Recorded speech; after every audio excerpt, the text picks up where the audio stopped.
Chers amis de TV Liberté, bonjour. Nous avons la joie de vous retrouver en ce début d'année. Nous avons la joie de recevoir un jeune homme pétri de talent, Paul-Alexandre Leroux, et nous partons ce matin au théâtre. Préalablement, je voudrais remercier infiniment une dame qui s'appelle Régine, je ne donne pas son nom de famille, par simplicité, mais elle m'a écrit une très belle lettre de remerciement pour ses émissions et ben moi je vais la remercier de nous permettre de faire ces émissions parce que c'est pour moi un grand bonheur et je n'ai pas l'intention d'arrêter et de recevoir ces lettres d'encouragement et de remerciement sont un très joli signe de reconnaissance et m'entraînent à continuer vaillamment. Voilà. Alors, nous partons au théâtre, donc, avec Paul-Alexandre Leroux. Bonjour Paul-Alexandre. Bonjour, vous êtes juriste. Tout à fait. Très sérieux juriste. Et par ailleurs, amateur de théâtre. Et vous avez monté une pièce qui s'appelle Utrique Fidelis et qui va être jouée le samedi 21 janvier et le dimanche 22 janvier. Alors, 21 janvier à 19h et 22 janvier à 18h.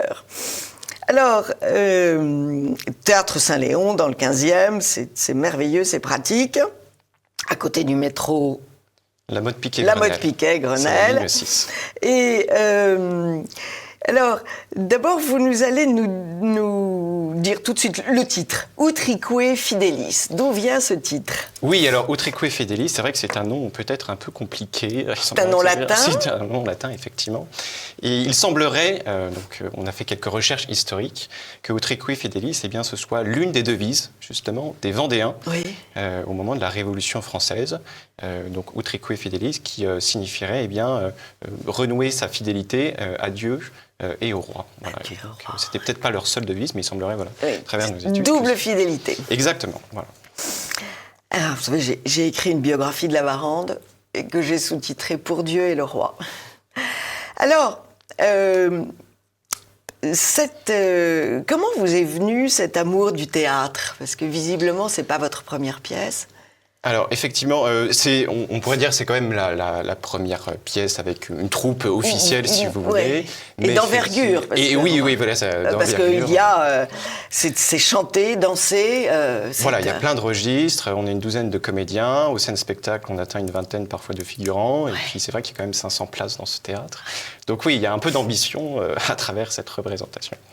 Mais en tant que tel, c'est un peu vraiment cette première pièce vraiment officielle. Oui. Concernant cette passion pour le théâtre, oui, effectivement, ça remonte un peu à l'enfance, c'est-à-dire oui. que j'ai toujours eu peut-être ce goût pour le théâtre. Parce que vos parents vous emmenaient au théâtre, vous aviez un abonnement à la Comédie Française, comment? En partie, mais pas totalement, parce qu'on n'a pas toujours avec mes parents eu la chance d'être dans ce milieu-là. Oui. On n'était pas à Paris, voilà, oui. On habitait très loin d'ici, donc on n'avait pas toujours le théâtre. Oui. Et je ne peux pas du tout dire en fait que pendant ma jeunesse, j'ai fait du théâtre. Je n'ai jamais suivi vraiment de cours. Non, mais vous avez assisté à des pièces de Voilà, théâtre. j'ai assisté à quelques pièces et donc j'ai nourri une fascination pour le théâtre. Oui. Voilà. Et puis avec des amis, un jour, on s'est dit, il faut quand même y aller en fait. Il faut y aller. C'est bien, c'est bien. Alors, quel est d'abord le scénario de cette belle pièce? Oui, alors c'est vrai qu'il faut quand même prévenir les spectateurs que Utrique Fidelis, c'est une pièce, nous l'avons écrite nous-mêmes. Voilà, c'est la troupe, nous avons écrit cette pièce. Ouais. Alors pourquoi? Parce que ça peut... C'est encore plus fort. Oui, mais ça peut paraître peut-être un peu prétentieux qu'on peut te dire oui, nous écrivons nos pièces. Non, en réalité, pourquoi ce choix? En fait... pour être libre. Oui, c'est-à-dire, mais véritablement, on s'est vraiment posé la question et il semblerait on était face à un obstacle, c'est-à-dire on avait le choix entre des pièces classiques remarquables, d'accord, oui. Du XVIIe siècle parfois, oui. Mais qui ont cette difficulté objective d'être très compliquées à jouer. Parce que nous ne sommes que des amateurs, et donc se frotter aux grands auteurs, eh bien, on avait quelques réticences, d'autant plus que nous avons cette ambition de vouloir toucher la jeunesse contemporaine. Et donc, quand vous avez des vers de Racine, parfois, c'est peut-être compliqué de parler à la jeunesse actuelle. Ça nécessite l'excellence et c'est assez compliqué. Et de l'autre côté, on avait des pièces plus contemporaines, et donc là, plus susceptibles, entre guillemets, à travers le parler, de toucher les jeunes. Oui. Mais là, en termes de thématique, qui était d'une pauvreté absolue. Georges Feydeau, on ne va pas parler de Georges Feydeau, mais c'est assez pauvre. Même parfois du Labiche, c'est un peu décevant. Donc on s'est dit... Le jeu des portes qui s'ouvrent avec l'amant d'un côté, le mari de l'autre, la soubrette à la troisième porte. C'est un peu décevant, enfin c'est pas très épanouissant, on s'est dit. Donc on s'est dit, on va écrire, comme ça on mettra nos thématiques à nous, qui sont le catholicisme et la contre-révolution du 19e siècle, et à travers un parler peut-être plus accessible pour nos contemporains. Voilà, et donc ça a donné Utreque Fidelis. Très très bien. Très très bien. Alors, que se passe-t-il Première scène, que se passe-t-il Où est-on ? Alors, alors c'est vrai que si je vous raconte la première scène, vous allez trouver c'est un peu déstabilisant parce qu'en fait, il y a deux parties dans cette pièce et il y a une forme de mise en abîme. Oui. Donc pour tout vous dire, la première partie se passe en mai 68. Alors on se dit, on s'est trompé de pièce. C'est astucieux ça, oui. Je repars. Voilà, je me suis trompé de salle. Ça se passe en mai 68 et en fait, nous mettons en scène des étudiants qui, en mai 68, se posent la question de savoir est-ce que le théâtre classique est mort. Ils assistent aux nouveautés, Ionesco, Rhinocéros, tout ça, et ils se disent c'est quand même étrange que l'art ait pris cette direction, l'art contemporain. Ils se disent est-ce que le théâtre classique est mort? Et donc en fait tout cet acte 1, alors il y a des rebondissements parce que chaque personnage un peu ce sont des étudiants, ils sont colocataires, voilà chacun un peu voilà son opinion, ils sont pas tous d'accord et donc voilà c'est vraiment la thématique de fond, est-ce que le théâtre classique est mort? Et donc la deuxième partie en fait c'est la pièce qu'écrit le personnage principal de la première partie. Donc il y a une forme de mise en abîme. Et donc cette deuxième partie, c'est Utreque Fidelis, la pièce donc écrite par cet étudiant de mai 68, qui tente de montrer que non, le théâtre classique n'est pas mort et qu'on peut encore parler à nos contemporains à travers de belles thématiques, à travers le beau et à travers la contre-révolution au 19e siècle. Voilà. Et figurez-vous qu'au moment de la Révolution, tous les philosophes et les écrivains pensent que le théâtre classique est mort. L'une des caractéristiques d'une période révolutionnaire, c'est toujours de penser que ce qui était avant est mort. Oui. C'est marrant. Je me souviens d'une page de Jacques Trémollet de Villers qui écrivait justement « La Révolution n'aime pas les poètes ». Oui, voilà, bien sûr. Mais c'est très... Et pourtant, Chénier est le poète extraordinaire. Mais c'est vrai qu'il n'y en a pas beaucoup dans cette période. Il n'y en a pas beaucoup. Bon, ça c'est très marrant de... Alors pour vous en dire peut-être plus sur cette deuxième partie, donc on suit l'histoire donc, de trois jeunes Vendéens, ce sont les personnages qui apparaissent à l'affiche, voilà, comme Foucault et Béatrice, Vendéens qui voient leur enfance bouleversée par la Révolution française, ils sont enfants donc ils ne participent pas aux événements, et en fait ils partent en exil pendant 10 ans, et en fait ils se retrouvent après 10 ans d'exil, en 1804, sous l'Empire, à un salon parisien très mondain. Ils se retrouvent, donc se retrouvent amis d'enfance, en quelque sorte. Et alors là, c'est un peu le désenchantement, parce qu'on retrouve donc ce personnage de Côme qui est resté fidèle à l'Ancien Régime, à la religion au roi. Et en fait, il découvre que son ami Foucault, lui, est totalement séduit en quelque sorte par l'Empire, le Nouveau Monde, par Napoléon. Voilà. Et donc, c'est un peu, après, donc, on décline toute l'histoire de cette amitié entre l'un qui s'engage véritablement dans la contre-révolution et l'autre qui se laisse séduire en quelque sorte par ce qu'on appelle le libéralisme au XIXe siècle. Voilà. Et par Bonaparte, et par... Exactement. Et par bataille. Mais c'est très juste comme idée parce que ça a souvent été le cas. Ça a souvent été le cas. Il y a ceux qui sont restés sur leurs souvenirs et sur leurs exigences, et puis ceux qui ont dit il faut vivre avec son siècle. Oui, on pourrait dire que ça fait écho même à une actualité politique actuelle. Absolument. Il y a ceux qui continuent à vouloir marcher selon leur idéal, et puis ceux qui trouvent ça trop dur et qui marchent avec le siècle. Exactement. C'est une très belle thématique. Et alors, comment est-ce que vous avez introduit des danses, des chants? Ça, c'est quand même très fort, ça aussi. Alors, donc c'est une troupe de théâtre, donc véritablement le théâtre est au centre de nos préoccupations, mais pour avoir lu certains auteurs comme Henri Guéon, et pas simplement ses pièces, je dis aussi... Henri Guéon, vous avez de belles références. Oui, on aime beaucoup Henri Guéon dans Moi troupe. aussi. On essaye de se former dessus. Et donc, dans ses essais sur justement le théâtre, il considère, si j'ai bien compris Henri Guillon, je ne sais pas, que le théâtre, c'est au carrefour de tous les arts, en quelque sorte, qui ne se conçoit pas tout seul, et donc que la musique, la danse, ça fait partie aussi. Molière avait appliqué cette règle. Voilà, le Bourgeois gentilhomme, c'est une comédie-ballet. Et donc, on s'est dit effectivement... Jean-Louis Barrault aussi. Aussi, tout à fait. Donc, on s'est dit, on ne peut pas faire totalement l'impasse là-dessus. Alors, peut-être qu'on va trouver que les danses et les chants sont peut-être un cran en dessous, parce qu'on n'a peut-être pas eu le temps encore beaucoup de se former là-dessus. Oui. Mais voilà, on l'a associé dans la pièce. Alors, comment ça prend forme, tout simplement? C'est surtout dans la deuxième partie, en fait, on a ce que j'ai appelé, en fait, des scènes tableaux, c'est-à-dire entre les dialogues, les comédiens arrêtent de parler, et en fait, on fait place à des chorégraphies sur fond de musique, de nos musiciens qui chantent, et un peu de danse, pour en fait retranscrire une atmosphère. Voilà, donc on a un tableau, on pose l'Ancien Régime, une fête au village pour... Très bonne idée. En se disant que plus qu'un discours, finalement, eh bien, retranscrire l'atmosphère de l'Ancien Régime à travers une fête villageoise, eh bien, c'est aussi efficace. Puis après, on a une danse mondaine de Parisiens au salon de Madame Récamier, sur la Révolution. Je ne dirais pas ce qui se passe au moment de la Révolution, c'est la surprise. Non, mais malheureusement, on sait un peu ce qui se passe dans la Révolution. On a beaucoup lu. Mais c'est très intelligent comme démarche. Ouais. C'est très réfléchi. Et puis se dire aussi, comme on veut essayer de toucher la jeunesse actuelle, la jeunesse contemporaine, la jeunesse contemporaine aime danser, aime chanter, mais parfois ils dansent... Mais elle n'est pas nourrie. Voilà, parfois c'est peut-être très contemporain, que ce soit comme musique, tout ça, et voilà, artistiquement on se dit que c'est quand même dommage. Ouais. Voilà, et donc si on peut redonner le goût à la jeunesse et bien de cette musique et de cette danse, pas forcément d'une autre époque, mais voilà, qui est plus belle, en quelque sorte. Les danses de village, qui étaient très belles. Qui peuvent passer les danses pour ringard, mais en fait pas les du danses tout. de salon, qui étaient très belles aussi. Il y en a d'extraordinaires. Ouais. Ça, je le dis très souvent, tant que l'on ne retrouvera ni la danse, ni le chant, on sera une civilisation triste. C'est ça. Parce que c'est vrai que jadis, les paysans dansaient le dimanche. Le dimanche, les après-midi de dimanche, toutes les fêtes carillonnées. Ils chantaient surtout. Ils chantaient tout le temps. Alors, d'abord, ils ont beaucoup dansé. Après, les danses se sont peut-être un peu arrêtées, mais ils ont continué à chanter énormément.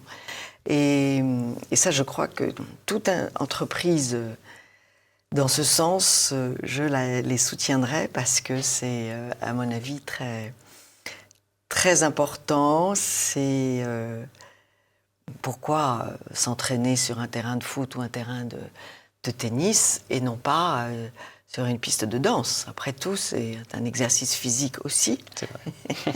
Mais il me semble qu'on privilégie un peu trop les muscles et au détriment de l'art. Oui, de l'épanouissement de l'âme et de l'esprit, c'est vrai. Trop de foot et trop de tennis, et trop de ski et trop de skate et pas assez de danse. Ça va être notre devise de cette année. Et alors, vos comédiens, quels sont-ils, vos comédiens? Alors, des amateurs, des professionnels? Ah oui, alors on est tous amateurs, on va dire. Oui. Dans la troupe, on est tous étudiants ou jeunes professionnels. Oui. Ça va de 15 à 25 ans, peut-être un peu plus. Voilà. Au départ, j'ai recruté mes amis. Oui. D'ailleurs, mes amis. Non, en fait, la première chose que j'ai fait, c'est j'ai passé un coup de fil à une amie et je lui ai dit recrute-moi des personnes. C'est cette amie qui m'a recruté. Oui. Voilà. Et en fait, de fil en aiguille, quand même, les amis des amis ont invité leurs amis. C'est ça, oui. Et donc finalement, on se retrouve avec une troupe, avec des gens de Paris, mais pas que, voilà, même qui sont en des province. Gens qui viennent exactement, voilà, j'ai certaines de loin. Alors les comédiens, pour les répétitions, quand même, souvent c'est ceux qui habitent sur Paris. Et pour vous dire, certains musiciens ou mes costumières qui habitent parfois à Bordeaux, à Nantes, enfin un peu dans toute la France. Courageux, voilà. Oui. Et je vous dis aussi dernièrement, et c'était notre grande joie pour nous, d'avoir réussi à recruter, ou même parfois des gens qui sont venus nous voir, qui étaient, entre guillemets, pas forcément de notre milieu. C'est-à-dire qu'ils connaissaient rien, au théâtre classique, et juste, je cherchais une troupe de théâtre, et vous, ça a l'air sympa. C'est bien. Différent. C'est bien. Et donc, qui découvrent parfois, et donc c'est vrai qu'on se revendique un peu troupe catholique à travers les thématiques qu'on aborde, mais on accueille tout le monde, oui, et donc, on était ravis de voir justement que ça. Et en plus, vous évangélisez. Voilà, si ça peut être l'occasion de faire un peu d'apostolat, on n'est pas contre. Au contraire, ça c'est très très très très bien. Et qu'est-ce que vous avez monté avant? Alors avant, je vous dis, c'était pas vraiment officiel, c'est-à-dire que c'était souvent dans des associations de jeunesse, Oui. comme j'étais un peu bénévole par-ci par-là. Oui. On me demandait souvent d'amuser la galerie en Oui. faisant des petites veillées, si vous Oui. voulez, au coin du feu. Oui. Et donc régulièrement, c'est vrai que j'écrivais comme ça, 10 minutes avant, une demi-heure, un petit script, je distribuais un papier à chacun, je disais, toi tu diras ça, tu diras ça. Et qu'est-ce que vous aimez chez Henri Guéon? Chez Henri Guéon, bon, il a une plume remarquable, Ouais. voilà, incroyable. Le pauvre sous l'escalier, Oui. j'aime beaucoup. Oui, oui, le comédien et la grâce aussi. Comédien et la Mon grâce. préféré. Je dirais oui, c'est principalement en fait c'est les thématiques qu'il aborde, justement, puisqu'il a réussi à son époque, donc c'est plutôt l'entre-deux-guerres, Henri Guéon. Justement, il arrive à redonner un souffle au théâtre. Et justement, on essaye d'avoir un peu cette même démarche, initiative, de justement, ne pas aborder justement, voilà, que des thématiques pauvres comme du Fédot ou de la Biche. Oui. Lui a eu cette volonté, voilà. Oui, des thématiques, c'était... voilà. Et donc notre rêve. C'était la véritable fonction du théâtre. Oui. Le théâtre en Grèce, c'est quoi, le théâtre en Grèce? C'est pour édifier. Oui, ça pourrait élever l'âme. Ouais. C'est édifier, c'est montrer le bien vainqueur du mal. Ça répond à un besoin d'éducation, un besoin d'exalter le meilleur de chacun d'entre nous, et aussi il y a une expression de bien montrer les conséquences du mal. Et je pense que Henri Guéon a très bien saisi ça, il Voilà. arrive à très bien le montrer. Un de nos rêves dans la troupe, c'est de jouer un jour du Henri Guéon. On s'est dit peut-être pas tout de suite, parce que c'est quand même des pièces difficiles. Enfin, il y a un certain très haut niveau. C'est très haut Donc niveau. on s'est dit, comme petit amateur comme nous sommes, on va d'abord se former un peu. Peut-être Oui, qu'un jour- mais vous savez, amateur, c'est pas du tout réducteur. Amateur, c'est celui qui aime. Et c'est la base de tout. Si on fait quelque chose en aimant son travail, on réussit. D'ailleurs, c'est notre devise, seuls les passionnés sont passionnants. Donc, voilà. Seules les passions? Seuls les passionnés sont passionnants. Absolument. Et donc, quand quelqu'un veut rejoindre la troupe, la première chose que je lui dis, je lui demande pas un CV ou quelque chose, je lui dis, est-ce que tu es passionné? Bon, si tu es passionné, rejoins-nous. Tout va bien. On trouve Oui, forcément quelque chose à faire. C'est une très très bonne première ligne de CV.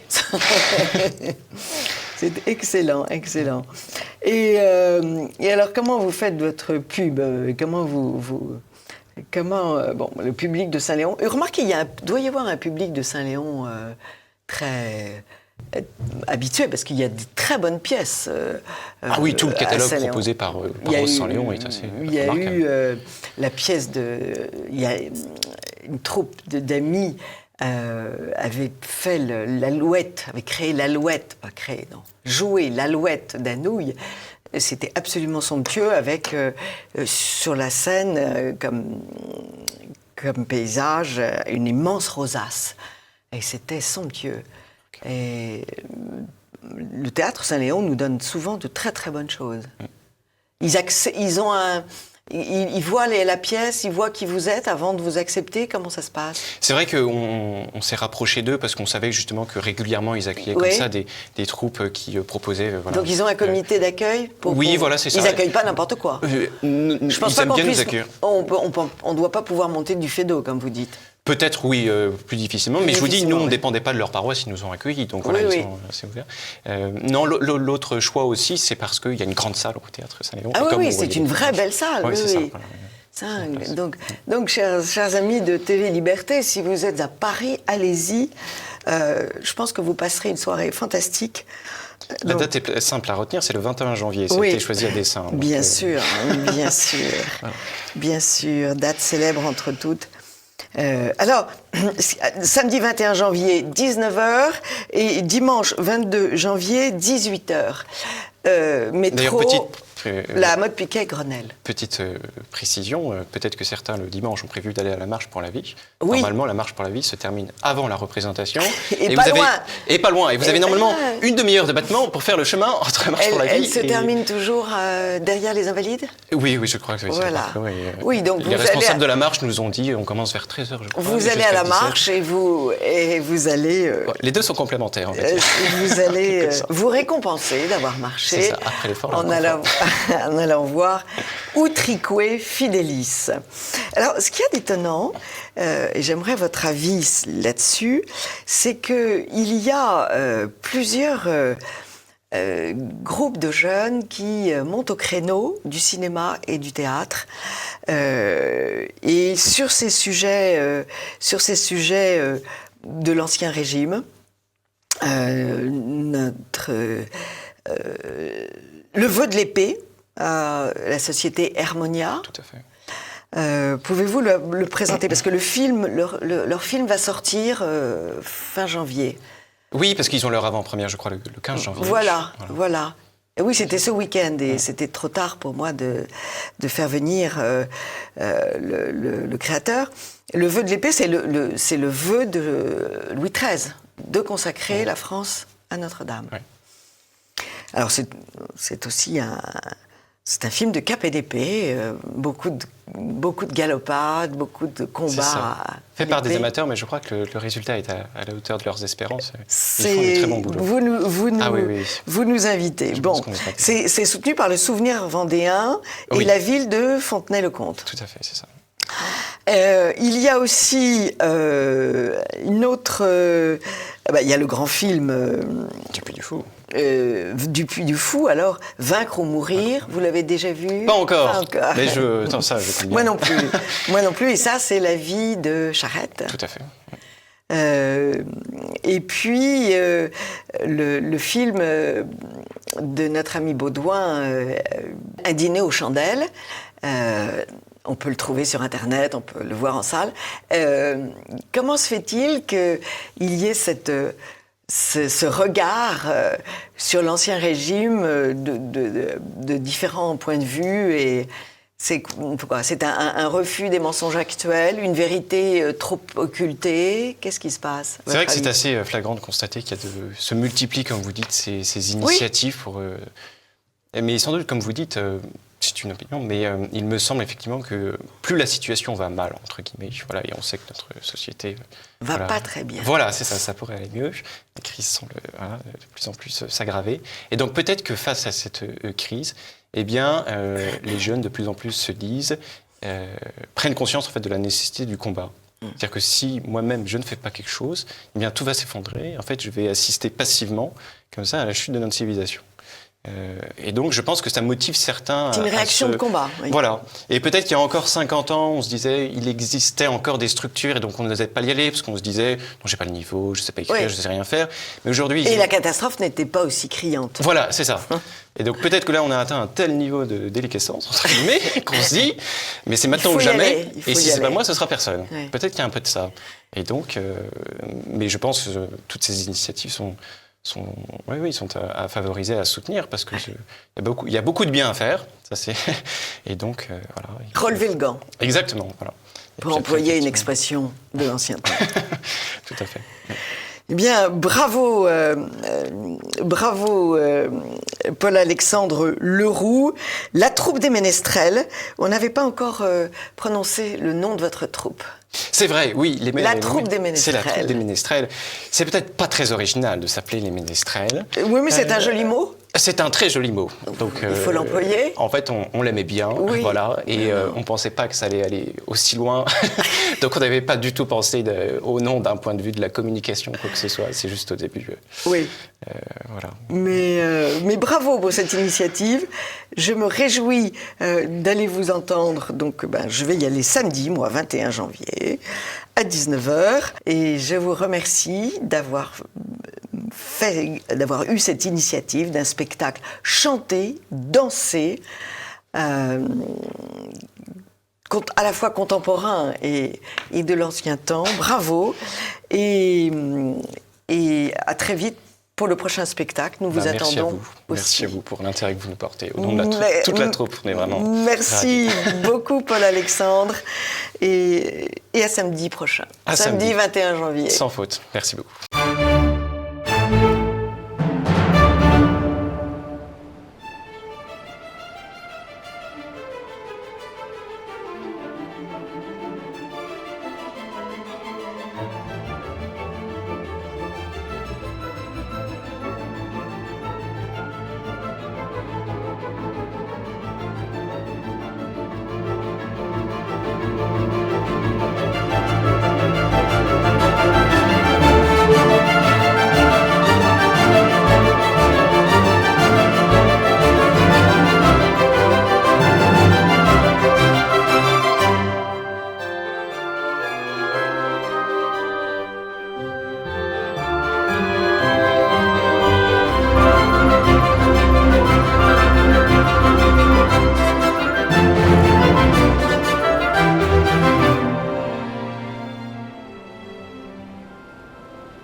Chers amis de TV Liberté, bonjour. En ce début d'année, nous allons consacrer cette émission à une sainte, Sainte Rita, qui est le dernier espoir des causes perdues. Comme notre situation n'est pas très très bonne, j'ai trouvé que c'était très bien de nous adresser à Sainte Rita. Bonjour Marie-Alain. Bonjour Anne. Merci d'être venue de la côte normande pour nous parler de ce livre que vous avez écrit, Sainte Rita, dernier espoir des causes perdues, chez Via Romana, le très bon éditeur. Alors, vous avez rencontré, j'ai envie de dire en quelque sorte, Sainte Rita en Italie où vous avez vécu. Exactement. Je suis chrétienne, bon, je le dis tranquillement. Mais j'avais un peu oublié, on va dire, la foi, les saints, oui. les cierges. Oui. Je croyais en Dieu, c'était quelque chose qui était dans mon cœur, une intimité, voilà, acquise. Mais j'avais pas trop besoin d'extérioriser tout ça. C'était mon petit jardin secret, on va dire, tant que je vivais en France. Et les aléas de ma vie ont fait que je suis tombée amoureuse d'un Italien et donc de l'Italie. Oui. Et donc, par force, quand on est amoureux, qu'on aime l'Italie, on ne peut que rencontrer les saints. C'est quand même une terre sacrée. Voilà, vous avez trouvé le juste mot. L'Ombrie, spécialement, qui a enfanté Sainte Rita et Saint François d'Assise, est une terre sacrée. Rien que ça, oui. Et je suis allée souvent les voir, l'un et l'autre. Ça m'a beaucoup inspirée. Ça m'a inspiré ces 2 petits livres sur leur vie, et notamment Sainte Rita, plus spécialement, je peux le dire, le côté privé. Bien sûr. Le côté privé, c'est que j'aimais un homme qui était un peu infidèle, Latin lover. Je ne sais pas si on peut dire un peu qu'on est infidèle ou on ne l'est pas. Oui, disons qu'il était infidèle, mais à ses yeux, c'était léger, c'était pas très grave. Donc ça. Tu parles. Donc, j'ai redécouvert une autre forme de foi en Italie, parce que je suis rentrée dans les églises, et là-bas, les Italiennes, elles récitent le rosaire, elles récitent le chapelet, et je ne sais pas si c'est dans ce livre ou dans un autre livre, je dis que c'était vraiment esthétiquement très beau. Oui, toutes ces femmes. Vous le dites et vous le donnez, Je vous salue Marie, en italien. Voilà, parce qu'elles récitent Ave Maria, piena di grazia. Toutes ensemble, ça devient une sorte de mélopée, comme ça, un peu hypnotique. Oui. Puis elles sont toutes un peu sous des voiles noirs, souvent, ou des châles noirs. Et c'est quelque chose qui m'a frappée, et que j'ai fait mien beaucoup plus tard. Mais là, pour revenir à Sainte Rita, en attendant, eh bien, je me suis dit, puisque les saints sont très actifs en Italie, elle va peut-être m'aider à reconquérir mon mari. Elle a réussi. J'étais très opportuniste à cette époque-là, j'étais jeune et opportuniste. Et tant qu'à prier, il fallait que je faisais mon petit marché avec le bon Dieu. Là, je veux Et je vais vous dire quelque chose qui est véridique, c'est qu'elle m'a fait revenir effectivement mon mari. On a divorcé au mois de mai, début mai. Elle l'a fait revenir fin mai. Donc le mois du divorce, il revenait pour me redemander de vivre avec lui. Oui. C'était quand même un miracle. Donc je lui devais d'écrire sa vie. Alors moi, je vous dois beaucoup de reconnaissance parce qu'en fait, j'avais bien sûr remarqué que les statues de Sainte Rita étaient éclairées de bougies et de bouquets de fleurs dans toutes les églises où je passais, mais je ne connaissais rien d'elle. Et j'avoue que ça a été une découverte extraordinaire. Alors, il faut dire aussi que vous avez un don pour raconter sa vie. Parce que bon, les vies de saints, ça peut tourner à la géographie, il peut y avoir une odeur d'encens de la première à la dernière page. Vous, ce n'est pas votre cas, d'autant plus qu'elle-même n'était pas une sainte, une grenouille de bénitier. Absolument. Alors, elle voulait quand même, elle était très priante et elle serait bien rentrée au couvent étant jeune fille. Mais on l'a mariée. Oui, voilà. On l'a mariée. Nous sommes, chers auditeurs, au début en 1380. Voilà. La fin du Moyen Âge italien. Ce Quattrocento. Et elle vit dans une famille, dans un petit village extraordinaire. Cassia. Ça veut dire acacia. Ça vient de acacia, le mot. et un petit village accroché dans la montagne. Vous savez que la couronne du Christ était tressée en bois d'acacia. C'est ça. Donc c'est quand même très étrange, ces petits signes de l'invisible dans notre monde réel qu'on retrouve. Il s'est passé quelque chose avec l'épine de la couronne du Christ que nous allons révéler tout à l'heure. Alors, elle est une fille unique. Elle arrive chez une femme d'un certain âge déjà, et elle a une vie heureuse, et on la marie à un beau capitaine. Elle a 17 ans. Elle est très jeune. Et ce beau capitaine, c'est quand même un mec dangereux. Un peu violent. On va dire toujours un peu. Alors, quelle est la situation historique ? Oui, alors c'est très intéressant. Je reviens un tout petit peu en arrière sur ce que vous avez dit, Anne, sur sa naissance. C'est qu'on a constaté que les abeilles rentraient et sortaient de sa bouche sans la piquer. Et ce signe de l'abeille, c'est important de le signaler, parce que les abeilles vont suivre Rita toute sa vie. Et moi aussi, du coup, elles vont me suivre, parce que quand j'ai écrit ce livre, mais je le dirai plus tard, j'ai eu une sorte d'accointance comme ça avec les abeilles. C'est assez surprenant. Mais vous savez qu'il y a une autre sainte, Sainte Opportune de Montreuil, qui, elle aussi, il faisait une chaleur caniculaire, elle était bébé, et des abeilles sont venues autour d'elle pour l'éventer avec leurs ailes, pour qu'elle ait moins chaud. Ah voilà, et, ça je ne savais pas. Et le clocher de l'église dans lequel elle avait été baptisée était plein d'abeilles, et ils ont pendant des années, pendant des siècles même, et le clocher a été détruit, et donc les abeilles sont parties. Et c'est une histoire très belle. Oui, c'est toujours émouvant de voir très émouvant. Cette relation, comme avec François d'Assise, un autre grand saint de l'Ombrie, cette relation entre les animaux, bon, les abeilles, je sais que c'est un insecte, mais disons le règne animal dans le sens un peu général, avec l'homme ou la femme, c'est cette espèce d'alchimie invisible. Mais là, je voulais répondre quand même à votre question. Nous sommes dans un pays en guerre, et plus grave que la guerre, comme toujours dans l'Italie, bon, même si c'est l'Italie du centre, ça reste quand même un peu très très chaud les mœurs, c'est le problème de la vendetta. Parce que plus tard, elle perdra son mari et ses fils à cause de cette vendetta. Mais voilà, c'est que en fait, il faut toujours tout venger par le sang. Et c'est cette chaîne de la vendetta que Sainte Rita parce que j'ai eu une lectrice là, à l'endroit où nous avons eu la chance de nous revoir là au Salon du Livre de la Renaissance catholique. Le beau château. Là, je le nomme au passant. De Castelnau. Voilà. Eh bien, une lectrice qui m'a posé une question intéressante. Elle m'a dit, mais pourquoi des cas désespérés ? Mais pourquoi est-elle spéciale ? Et effectivement, je trouvais que c'était une question très pointue que je ne m'étais pas vraiment posée. Et là, je réalise, parce qu'elle a réussi à pacifier, à faire régner la paix dans un pays qui était tout sauf paisible.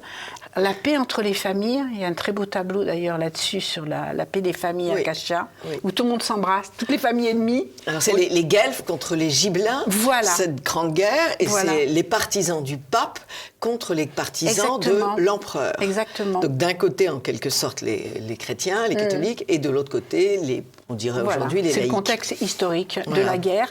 Et donc, par sa force de paix intérieure, déjà, vous avez nommé le mari, enfin vous avez précisé qu'il était violent. Déjà, elle a commencé par pacifier son mari, qui est devenu un homme extrêmement bon. Oui. Et ensuite, qui meurt dans ses bras. Dans ses bras, en disant qu'il aime Jésus. Qu'il aime Jésus, ce qui n'était pas évident au départ. Et voilà. Et là, vous voyez, c'est comme l'eau, des cercles un peu qui s'étendent. Ensuite, tout son village, des familles. Ensuite, tout son village. Et ensuite, toute l'Ombrie. Voilà. Et ensuite, elle a été connue partout. C'était celle qui avait fait régner la paix, et du coup, de cette paix viennent les miracles.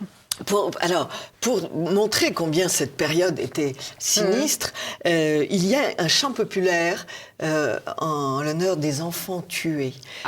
Il est très beau, ce chant. Ça, c'est pas connu en France. Non. La chair douce des enfants sont, que les femmes nous font, les hommes, eux, la défont en boulet de canon. La chair tendre des nourrissons, à qui les femmes donnent la vie, aux hommes font grande envie, car ce sont des brebis que Jésus garde en sa maison. Mourir bientôt ils vont, ces petits, au paradis, et les hommes de guerre, tout droit aux enfers. Voilà En fait, c'est une chanson populaire italienne en vieil italien que j'ai traduit en français actuel pour qu'elle soit justement accessible pour nos lecteurs français. Ça se voit que vous êtes poète parce que c'est très beau. Oui, voilà. J'ai essayé de faire passer dans la langue française l'idiome italien qui est également poétique à sa manière. Pour rester. J'étais vraiment en osmose avec Saint-Rita. J'ai l'impression que ça. C'est plus qu'un livre. Oui, c'est plus qu'un livre. Alors, la première partie de sa vie est quand même très dure, puisque elle se marie part faire la guerre. Elle ne sait jamais s'il va rentrer. Il devient quelquefois violent. Et elle a 2 fils. Donc, elle perd ce mari. Et 2 fils qui vont mourir, non pas de la guerre, mais de maladie. De maladie. Ah oui, on ne sait pas. Oui, alors là, il faut que je précise. Il y a des tas de choses qu'on ignore. Que vous êtes, au moment de la mort des deux jumeaux, enfin des jumeaux, on ne sait pas exactement si c'est la maladie, la guerre ou les deux. Ils ont été blessés, après ils ont été attrapés, la peste. Enfin, on avait tout à cette époque-là aussi. Hein. Oui, il y avait la peste. Oui. Alors, vous nous montrez une Sainte Rita. Très charnelle, et ça c'est tout à fait étonnant parce qu'on n'a pas l'habitude avec les saints. Avec les saints, on oublie que c'est des hommes et des femmes comme voilà, on les voit toujours désincarnés. Et elle, vous nous la présentez faisant des recettes de pâtes qui vous mettent l'eau à la bouche. J'en ai profité pour glisser, je me suis glissée dans sa peau. Oui. Et comme je sais que toutes les mamas italiennes, parce qu'elle était une femme et une mère, toutes les mamas italiennes, c'est très important, la pasta è pronta, ragazzi. Et la pasticcia, alors. Voilà, qu'est-ce que c'est que la pasticcia? Ça, c'est la pâtisserie, c'est déjà plus raffiné. Mais là, on part tout simplement des nouilles, hein, comme on dit chez nous, la pâte, les pâtes, enfin bref. Donc, j'en ai profité pour glisser une petite recette de cuisine, oui, indirectement. Ah non, c'est la pastacciuta. Dites-nous, qu'est-ce que c'est que la pastacciuta? C'est la pasta. La pastacciuta, c'est un diminutif de pastacciuta qui est vraiment pour dire nos pâtes, nos nouilles. Alors, en fait, c'est juste des pâtes aux œufs, parce que la tomate n'est pas encore inventée. Voilà, c'est vrai. Elle n'est pas inventée, elle n'est pas arrivée d'Amérique du Sud. Elle n'est pas arrivée d'Amérique. Et c'est intéressant ce que vous dites, parce que jusqu'à il n'y a pas longtemps, les Italiennes faisaient elles-mêmes. Comme nous, on faisait notre pâte, elles faisaient leurs pâtes avec de la farine, des œufs, voilà. Nous, on achète tout fait, alors ça fait bizarre de penser. C'est des heures de travail. Hein. Alors, elle est réputée comme la femme sans rancune. Oui, la pacificatrice, la porteuse de paix, la femme sans rancune. La femme sans rancune. Alors, ce livre, donc, comme je le disais, très charnel, a aussi un intérêt, c'est que alors il y a la partie biographique, vous racontez la vie, et puis il y a une partie fantastique qui est, vous vous exprimez, vous parlez avec la bouche de Sainte Rita, et ça c'est très joli. Et pour donner un exemple de ces textes, je vais les lire. Oui. Les petites gens me nomment leur avocate, car j'aime plaider leur cause auprès du trône de Dieu. Alors, Jésus m'écoute, toujours il m'a écouté. Moi, je suis juste un relais entre lui et les hommes, et plus spécialement les femmes, puisque c'est ainsi qu'il m'avait voulu sur la terre. À la fois femme, épouse et mère, avant que d'être sainte. Sa sagesse infinie avait déjà tout prévu. Les parents âgés, le mari violent pris dans l'engrenage infernal d'une guerre fratricide, les enfants révoltés, les bonnes sœurs frappées de cécité devant ma vocation tardive, avocate des causes perdues et des requêtes désespérées. Tous leurs petits problèmes quotidiens, je les fais miens, je les porte aux pieds du Seigneur, car lui sait que de mon vivant, j'ai souffert de tous ces maux de l'existence, jalousie des uns, mauvaise humeur des autres, mensonges, trahison, lâcheté. Et j'ai essayé, face à toutes ces embûches, de garder le sourire, de mériter cet autre surnom que l'on me déjà donnait dans mon petit village, la femme sans rancune. Et au milieu de tous ces tourments, c'est cela qu'il attendait de moi, que je supporte tout, que j'endure tout, comme lui-même avait enduré sa passion, pour nous sauver par le don d'un amour extrême dont il est impossible de prendre la mesure. Oui, ce n'était vraiment qu'un tout petit peu de sa croix que j'ai prise, moi aussi, sur mes épaules, un tout petit peu de sa peine. Alors, ce qui est étonnant, c'est que ces passages où Sainte Rita s'exprime, on les attend. on les attend quand on vous lit. Oui, parce qu'en fait, excusez-moi Anne de vous interrompre, mais c'est vrai que dans le fil chronologique de sa vie et de l'histoire, ces passages, je le dis quand même aux téléspectateurs et aux futurs lecteurs, j'espère, sont indiqués en italique. Oui, pour bien qu'on comprenne que c'est... Moi, j'ai mis mon âme dans son âme, quelque part. Absolument. Alors... devenue veuve et toute seule, sans parents, sans enfants, elle va réaliser son rêve, elle veut rentrer au couvent. Oui, elle voudrait. À 40 ans, c'est vieux à l'époque. Ça nous fait bizarre de dire ça, puisque nous avons quelques années de plus. Mais 40 ans, c'était estimé, pour nous maintenant, c'est presque les femmes, les toutes jeunes femmes encore. Bien sûr, oui. Et là, les bonnes sœurs trouvaient que c'était trop tardif. Ah oui. Oui, bien Donc sûr. il y a eu un miracle. Et puis il y avait un autre problème, c'est que comme son mari était gibelin, elles étaient guelfes. Elles avaient peur d'introduction dans le couvent, de ferment, de guerre. Le côté politique que vous avez bien noté. Mais oui, le miracle, je peux le dire. Allez-y, parce que ça c'est quand même inouï. Le miracle est advenu, oui. Les sœurs ne voulaient pas accepter comme...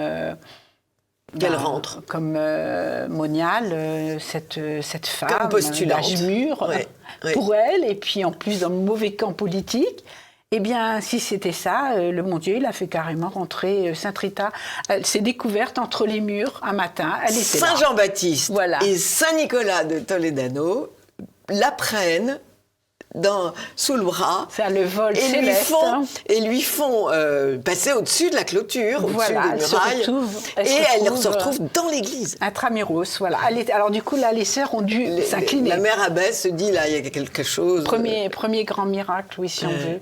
Alors, il y a un très beau tableau que j'ai découvert ce matin de Poussin. Oui. Qui s'appelle La Translation. Ouais. Et on la voit. Alors, on voit le petit village, comme toujours dans Poussin. Vous avez trouvé ce tableau. Dans Poussin, il y a toujours un tableau, un village, et éventuellement une pièce d'eau, un village, une montagne, et au-dessus, on voit sur un nuage Sainte Rita. Ce qui est beau dans cette évocation que vous faites de ce tableau, effectivement, que j'ai vu il y a très longtemps, parce que c'est un livre que j'ai écrit il y a quand même quelques années en arrière, et que les éditions Via Romana m'ont fait l'honneur de rééditer. C'est une réédition, bien. Et là, il connaît vraiment un peu de succès. J'ai l'impression qu'on m'invite un peu partout, dont Anne pour Télé Liberté. Je suis très, très heureuse, parce que c'est une télé que je suis. Je suis une aficionada de Télé Liberté. C'est bien, c'est bien. C'est normal.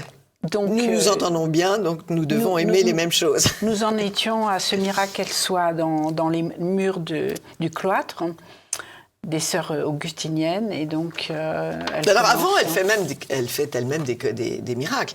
Alors comme elle n'est pas accueillie au couvent, elle va au Lazaret, c'est l'asile des malades et des vieux, et là, elle soigne et elle guérit. Oui, c'est vrai. Elle a déjà cette espèce de sainteté anonyme, on va dire. D'ailleurs, elle n'a jamais cherché l'éclat, même quand elle a reçu le stigmate. Elle ne voulait pas déranger personne, elle voulait qu'on la laisse tranquille, un peu comme Padre Pio, vous voyez. Les vrais saints ont des stigmates, mais ils ne font qu'une pub, entre guillemets, dessus. Bien sûr, bien sûr. Donc, elle est extrêmement précieuse déjà. La mère abbesse ne veut pas qu'elle sorte. Or, elle prend un ton très sérieux. La première vertu, c'est l'obéissance. Oui. Et que répond Sainte Rita ? Non. C'est la charité. Oh, la charité, parce qu'elle est dans la lignée de Jésus, des évangiles. Ouais. Aime Dieu de toutes tes forces et ton prochain comme toi-même. Alors que les lois édictées par le clergé, c'est encore autre chose. Alors, il y a bien sûr cette histoire extraordinaire de sa volonté de partager la passion du Christ. Et que va-t-il arriver ? Oui, alors ma chère Anne, je crois, juste avant de parler de l'épine, faire un tout petit flashback. D'accord. On va essayer d'être moderne. D'accord. Tout petit flashback. Retour en arrière. Petit retour, oui, on va éviter les anglicismes, bravo. Retour sur sa vie quand elle était tout simplement femme, mère, puis jeune veuve. Elle s'était fait elle-même un chemin de croix. Oui. Et elle avait reproduit toutes les stations dans son jardin. Et je trouve d'ailleurs c'est une bonne idée. Un jardin qui était en montée. Oui, comme souvent les jardins méditerranéens sont par paliers. Et donc elle se faisait son chemin de croix. Et en fait, c'était pour arriver à dire que avant d'être la sainte à l'épine, elle avait énormément médité sur la passion du Christ. Elle était vraiment en communion complètement intense avec la souffrance de cet homme qui a quand même donné sa vie pour nous. Après, on l'accepte ou pas, mais il a quand même donné sa vie pour nous. Et quand elle s'est retrouvée sœur, là, une nuit, oui, effectivement, ou un jour, on ne sait pas l'heure exacte, alors qu'elle était en prière, elle a reçu cette épine fichée dans son front, le stigmate, qui étrangement se refermait quand il fallait, c'est-à-dire... oui, elle veut aller à Rome. Elle doit aller à Rome, voilà. Alors elle demande à son Jésus de pouvoir aller à l'année sainte. De refermer cette plaie qui était extrêmement invalidante parce que c'était une plaie purulente. Et ça sentait pas bon. Et donc il fallait. Donc elle ne pouvait pas partir. Elle ne pouvait pas partir à Rome, mais c'était son rêve. Donc la plaie se referme le temps du voyage à Rome. C'est fou. Et dès qu'elle revient, ça recommence à saigner. Voilà, c'est reparti. Je le disais récemment hors antenne. Là-haut, ils ont de l'humour. Hein. Ils ont une forme d'humour. Ouais. C'est vrai. C'est pas triste.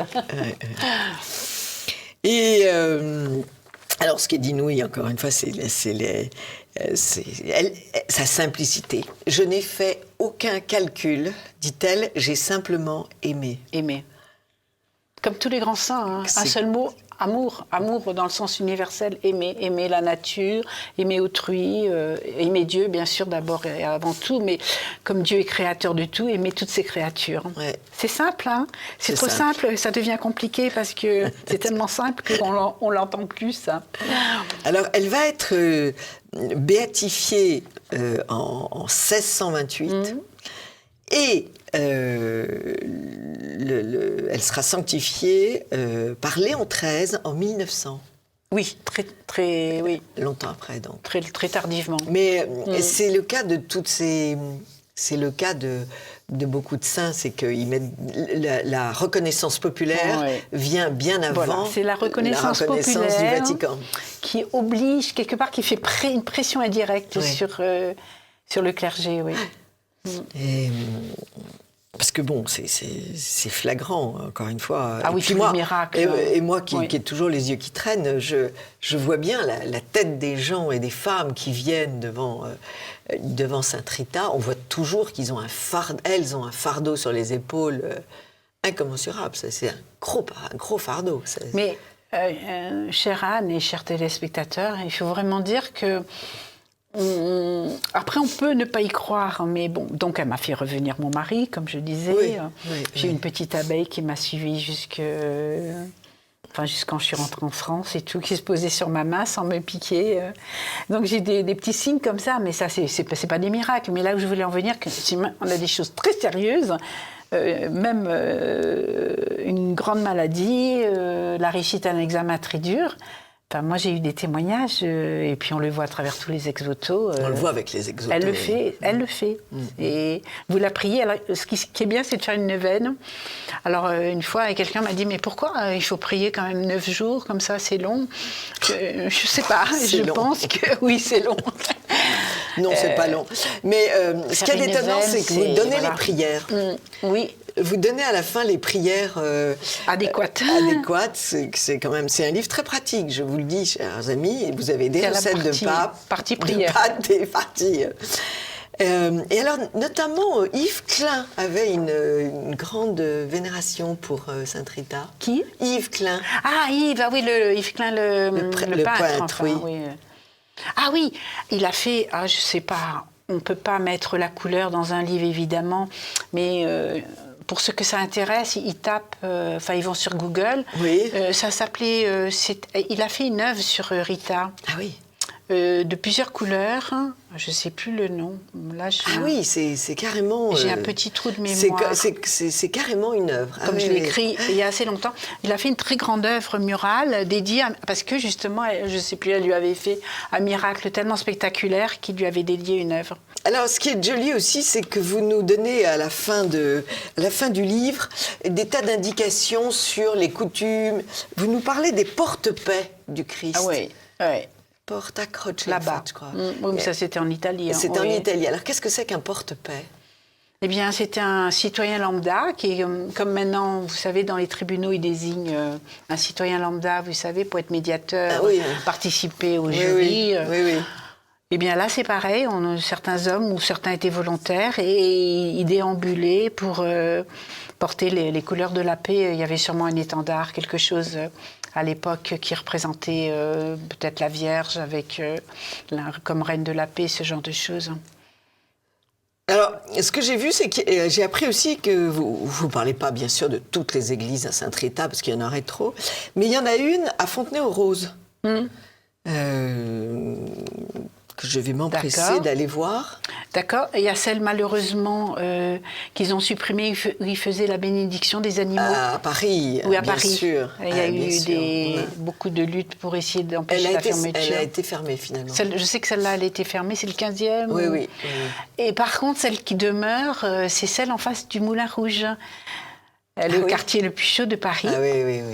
Ah, je ne sais pas si faire une petite prière avant de venir vous voir, ma chère Anne. Et évidemment, il y avait des bouquets, carrément des bouquets, on serait cru à un mariage. Des bouquets magnifiques pour Rita. Et là, beaucoup de femmes, il y a des hommes aussi très féminins, le public qui vient allumer des cierges et se recueillir. Et il y a une petite chapelle dans le Vieux-Nice aussi, qui est ma ville natale. Donc voilà, j'étais déjà, en fait, je suis née déjà. En parlant avec vous, je réalise. Oui, j'avais déjà Rita un peu dans mes bagages. Non, puis Nice, c'était italien. Voilà, historiquement, oui, elle a été italienne. Déjà un peu italienne. Sur les bords. Sur les bords. Et puis vous aviez une grand-mère qui vous emmenait dans cette chapelle. Oui. Alors, vous nous parlez, oui, ça c'est le dernier miracle dont on va parler, que j'aime vraiment beaucoup. La mère abbesse qui veut donc vraiment imposer sa volonté et qui va lui dire allez arroser la vigne qui est complètement desséchée. C'était mort. C'était un pied de vigne mort. C'était mort. Et alors elle le dit. La vigne est morte. Allez, faites ce que je vous dis. Devoir d'obéissance toujours. Montrez-moi à quel point vous pouvez... Plutôt, je vais me montrer à moi-même à quel point je vais vous faire obéir. Hein. Vous qui vous prenez pour une sainte. Hein. Et elle devait être un petit peu jalouse. Et donc, Rita y va et la vigne va refleurir. Et c'est très bien que vous parliez de cela, parce que pour ceux qui voudront faire le pèlerinage jusqu'à Caccia, elle est toujours là, cette vigne. Oui, c'est correct. Et les abeilles sont toujours là, sans ruche. C'est-à-dire, les abeilles ont fait des alvéoles dans le mur et survivent sans ruche. Ça aussi, c'est déjà en soi un petit miracle de la nature. C'est tout à fait étonnant. Et puis ce dernier miracle, sa belle-sœur était dans le couvent avec elle. Elle était malade, Elle était devenue religieuse. Non. Et la belle-sœur vient soutenir Rita de son bras qui était paralysé. Et elle va guérir ce bras. C'est bien qu'Anne me rafraîchisse sa mémoire, parce que j'avoue qu'il y a certains détails que j'ai un peu oubliés au fil des années. Je me suis penchée sur d'autres saints entre-temps. Ma lecture est toute fraîche. Alors, ce qui était très agréable aussi, c'est que c'est une promenade à travers la peinture italienne. Et la littérature, vous nous parlez de Giotto, vous nous parlez de Dante. Je peux me permettre, on va montrer le tableau. Tableau, hein. Absolument. Et je ne sais pas si ça va rendre bien à l'écran. Alors c'est un petit peu l'équivalent du tableau qu'il y a sur le. En fait, c'est une reproduction. Enfin, ça a été photographié, je pense, tout simplement, à partir d'un tableau original qui était dans la maison natale de Sainte Rita, et qu'on voit toujours, je crois, mais dans une petite église maintenant de Caccia. Enfin, ça a un petit peu été déménagé, tout ça. C'est un tableau de Luca Giordano. Oui, un peintre de l'époque. Alors, on n'en a pas parlé, mais elle a aussi sa période ermite. Elle vivait sur un rocher, comme Marie-Madeleine. Le rocher, oui. Le rocher de Rocca Porena. Rocca Porena, et comme Saint François d'Assise, sur la Verne, la Verne, comme on dit en français, il avait aussi son rocher. Ils aimaient bien tous, de temps en temps, prendre un peu de... Oui, mais je pense s'éloigner du monde. Ça, c'était avant qu'elle devienne sœur. Hein. Oui, c'était avant qu'elle ne devienne sœur. Alors, encore une fois, chers amis de TV Liberté, lisez ce livre et vous serez heureux. D'abord parce que l'époque n'est pas très drôle. Notre temps n'est pas très drôle et qu'on a toujours besoin de Sainte Rita. Oui. Du coup, elle redonne de l'énergie, elle redonne... elle est très bénéfique, votre Sainte Rita. Oui, je pense même sans faire de miracle. Oui, je pense que c'est pas pour pousser à la lecture, mais c'est vrai que moi j'ai eu beaucoup de joie à l'écrire. Et c'est vrai que de s'imprégner un peu de sa vie, il nous reste quelque chose à nous autres pauvres mortels, de toutes ces belles âmes qui ont traversé notre époque, enfin notre espace, notre planète, et qui sont intemporelles, parce que là, notre époque, évidemment, maintenant, ça semble loin, mais ces figures-là ne vieillissent pas, étonnamment. Pas du tout, on a l'impression qu'elle a vécu hier. Oui, elles ont une grande modernité, parce que la vérité est intemporelle, la vérité n'a pas de... Absolument. N'est pas contenue dans un côté spatio-temporel, elle est toujours là. Alors, après avoir évoqué Sainte Rita, le dernier espoir des causes perdues chez Via Romana, je voudrais qu'on évoque vos autres romans. Alors là, totalement différents.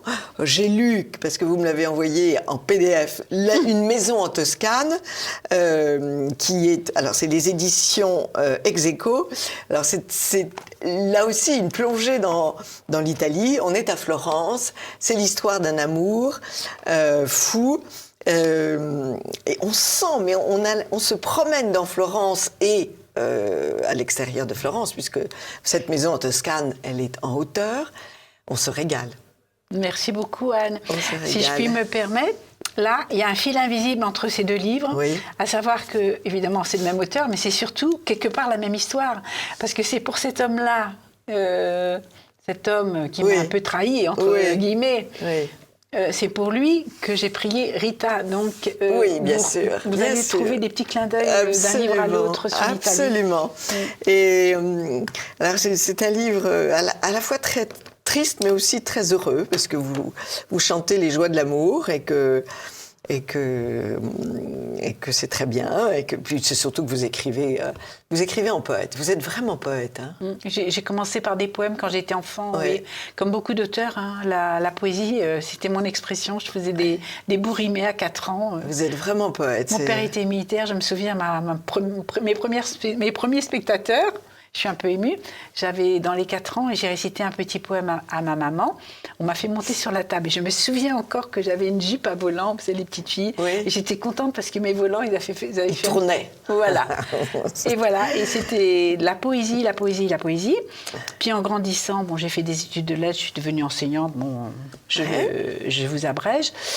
Et je me suis aperçue que malheureusement, je le dis vraiment avec tristesse, par contre, c'est que la poésie n'a plus sa tribune, n'a plus, vous voyez, dans notre époque actuelle. Ça dépend du prof.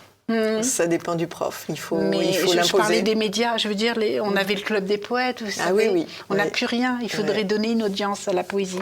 Et c'est pour ça que je me suis un peu disciplinée pour écrire quelque chose de plus long qu'un poème. Vous avez tout à fait raison. Un petit roman. Mais tout est dans la main des profs. Hein. Si les profs consacre 1 heure de temps en temps à un poème. Je peux vous dire, parce que je le fais. Vous avez raison. Les enfants sont subjugués. Ils ont très bien compris la musique des vers, ils la comprennent. Ils ont compris que en un petit vers, on peut dire 1001 choses. Absolument. Et réciter leur fait un bien fou. Réciter, c'est un mode d'expression extraordinaire. Réciter les fait sortir de tous leurs liens, de toute leur carapace, leurs blessures. Les réciter leur fait oublier leur timidité. C'est un moyen extraordinaire d'abattre leur timidité. Je travaille cette question-là depuis des années et j'ai mis sur Internet, sur mon blog annebrassier.fr, une rubrique qui s'appelle « Écoutez et lisez ». Et il y a un CD qui s'appelle « Mon cahier de poésie ». Et ce sont des enfants qui disent. Et ils ressemblent beaucoup à la petite fille que vous étiez et qui récite avec bonheur un poème. La poésie. Et alors, cette vie de Saint François, comment est-ce que vous avez fait ? Vous voulez parler de Saint-François d'Assise? Oui, Saint-François d'Assise, oui. En fait, c'est parti quand je suis rentrée en France suite à mon divorce à l'italienne, comme je dis toujours, dans une maison en Toscane. Je devrais faire la suite, j'y arrive pas, ça attend le tome 2, parce qu'après je suis rentrée en France, mais mon mari italien continuait à avoir... il voulait pas... Il voulait que vous reveniez, bien sûr. Voilà, il ne me laissait pas partir comme ça. La Sainte-Rita était passée par là, elle nous avait remis ensemble. C'est moi qui ai voulu partir cette fois-là. Bref, en rentrant en France, moi j'ai voulu communiquer à mon public français. Bon, d'abord, j'étais enseignante, j'ai fait un peu de radio. Et je voulais communiquer. Je trouvais que l'Italie m'avait apporté quelque chose que je me devais de communiquer. Mais je ne savais pas comment. Et le fait d'écrire des vies de saints, c'était un chemin comme un autre. Oui, c'est ça. J'aurais pu, si j'avais été musicienne, écrire des chansons sur l'Italie. Oui. Mais là, voilà, j'ai écrit sur Saint François d'Assise, qui est aussi un très grand saint. Saint François d'Assise, qui a été publié par une maison d'édition parisienne qui s'appelle La Nord. Oui, La Nord, qui est bien une grande maison. Oui. Et donc, voilà. Et le livre est toujours disponible chez La Nord, oui. Mais il m'a mis un titre un peu long, je trouve. Saint François d'Assise, prêcheur pour un monde bienheureux. Alors, j'aurais voulu que ce soit plus court, Saint François d'Assise, un monde bienheureux. Parce que c'est vrai que là encore, on est dans la joie. Et on est dans la joie la plus totale. Saint François d'Assise qui allait évangéliser de porte en porte, un peu pour suivre les traces du Christ. Oui. Une fois a été pris avec un de ses camarades, donc moine, par une pluie torrentielle. Et son camarade a dit « Mon Dieu, mais c'est le désespoir, là, il faut qu'on aille se réfugier quelque part. » Et Saint François d'Assise, sûrement déjà son air béatifié, a répondu « Mais non, voyons. » C'est la joie complète. Ça, c'était Saint François d'Assise. C'était vraiment quelqu'un d'incroyable. Et alors, vous le faites parler comme vous faites pour Rita? Voilà, vous ne retrouvez pas les petits monologues les intérieurs. Petits fioretti, comme on les appelle. Il y a juste les fioretti, vraiment, de Saint François d'Assise, mais il n'y a pas les miens que je me suis permis de... Oui, d'accord. Il n'y a pas ces digressions un peu personnelles, mais... je pense que le ton général, bien sûr, parce que c'est le même auteur, c'est normal, j'écris un peu toujours ce que je suis, le ton général est à la fois poétique, joyeux, et voilà, c'est léger à lire, c'est pas pesant. J'ai très envie de le lire aussi. Et alors, François d'Assise, oui. L'Amour SMS, c'est le dernier en date. Le dernier en date. Qui est donc publié chez... Dernier éditeur Encre Rouge, oui. L'Encre Rouge. Et alors ça, c'est très contemporain. Il y a des tas de gens qui des SMS, oui. Des SMS, qui des textos, envoient des SMS. Toutes nos relations actuelles qui passent, on le voit, par le digital. C'est une histoire d'amour encore, évidemment. De toute façon, moi, j'écris qu'à partir autour de l'amour, parce que je trouve que c'est le moteur de la vie, hein, l'amour. Non, franchement, vous m'enlevez l'amour, moi, je ne suis plus rien. Là, j'étais plus jeune. Hein. C'est une histoire d'amour entre une femme mûre, très à la mode, ça, n'est-ce pas? Et un type avec plus un jeune. homme plus jeune. On s'échangeait des petits mots, bulles textuelles de nos cœurs, qui s'échouaient tout en douceur sous les rames du métro.